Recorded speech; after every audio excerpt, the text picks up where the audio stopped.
میں نے اپنے چھوٹے بیٹے کو حافظ قرآن بنانے کا ارادہ کیا ہوا ہے، مگر ٹیلی ویژن پر سوالات کے ایک پروگرام میں ایک عالم دین نے بتایا کہ قرآن کو حفظ کرنا ایک نفل عبادت ہے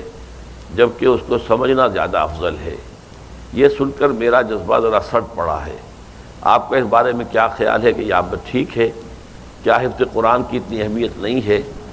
جو بات انہوں نے کہی ہے وہ صحیح کہی ہے کہ اصل شے تو ہے قرآن مجید کا سمجھنا۔ حفظ قرآن جو ہے ایک اضافی ایک نفل شے ہے، فرض تو ظاہر باتیں نہیں ہے، قطعاً نہیں ہے، فرض تو کوئی بھی شخص نہیں کہتا کہ فرض ہے یہ،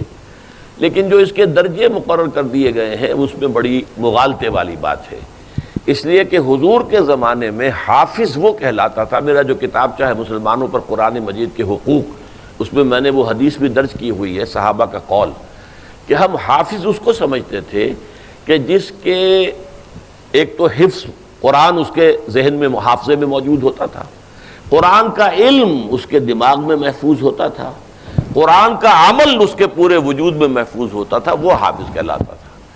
اب یہ صرف الفاظ یاد ہیں، نہ اس کا مفہوم پتہ ہے، وہ تو جیسے ٹیپ چل رہی ہے، اس ٹیپ کو کیا پتا کہ میرے اوپر کیا لکھا ہوا ہے، وہ لکھا ہوا ہے، دوسرے سن رہے ہیں سن لیں، تو یہ تو حفظ نہیں ہے، یہ تو ہمارے ہاں بس ایک رواج پڑ گیا ہے۔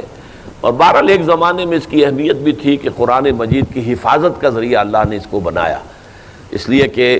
اگر اس وقت لکھنے لکھانے کا اور کتب خانے اور چھاپے خانے اور یہ اور وہ اور ٹیپس اور آڈیوز تو تھے نہیں، تو اس لیے اس کی جو اہمیت پہلے تھی اب وہ رہی بھی نہیں ہے۔ البتہ یہ ہے کہ اگر آدمی یاد کرے اور جتنا زیادہ یاد کرے گا اتنا ہی اس کے پاس ایک دولت ہے، خزانہ ہے۔ البتہ اصولی طور پر جن صاحب نے وہ بات کہی ہے، میں نہیں جانتا جس نے کہی ہے، صحیح کہی ہے کہ قرآن مجید کا حفظ ایک نفلی عبادت ہے، اس کا سمجھنا یہ ہمارے لیے فرض ہے، اصل شے فرض سمجھنا ہے۔